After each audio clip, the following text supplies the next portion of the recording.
Retrocalcaneal bursitis. Retrocalcaneal bursitis.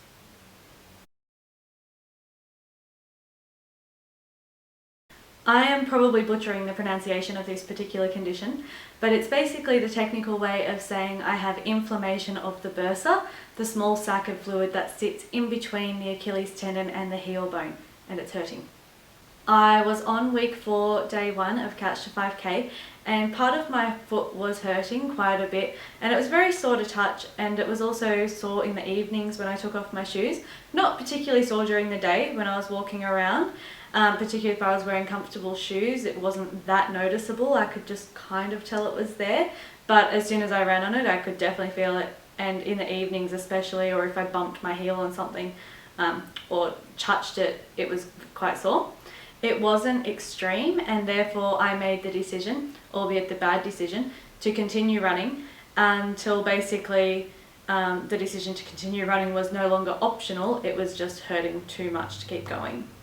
Now, I have an excellent physio, and so I did go and see him, and basically he had a look at the way I run, the way I walk, the shoes I was wearing, my technique. He just did his physio thing in general, and the information I got was pretty fantastic.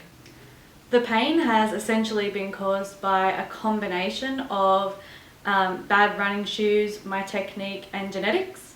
I discovered that I am very much a toe runner, meaning I run almost on my tippy toes, and the shoes that I have been wearing are not only not really good in general for running, but they're particularly bad for somebody who runs on their toes the way I do. Basically, I need to rest my feet a little bit. I need to get some new running shoes and do the exercises I've been given, and I'm also going to work with Anthony, my physio, on my technique. So I'm pretty confident that I will be moving on to week 5 in the near future. I can't say exactly when, but I'm hoping it's not going to take too long. And I may repeat week 4 if I feel that that's necessary. I'm just going to wait and see how I feel when I can start again. But essentially, if you're doing Couch to 5K or starting any new exercise, I would really recommend seeking the advice of somebody in the field who knows what they're talking about. I really didn't think this kind of thing was necessary, but I have learned after.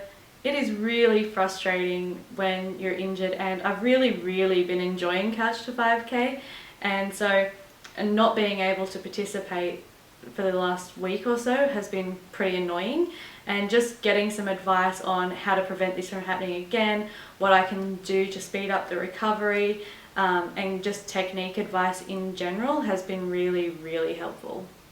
So I will of course continue the updates once I am back in the swing of things, hopefully very soon. But in the meantime, I would love to hear how you're going with your Couch to 5K or your exercise program in general. Is anybody else working with an injury, or did you have to go through this when you were doing Couch to 5K? Was there a period that you were injured? I would just love to know, are you surprised by how much your body's been capable of? Are you doing really well? Are you having a week of frustration? I love hearing all of these kinds of things in the comments section below or on my Facebook page. And so I really do hope it's going well for you, and I would love to hear from you. And I will be back soon when I am back up and running. Bye!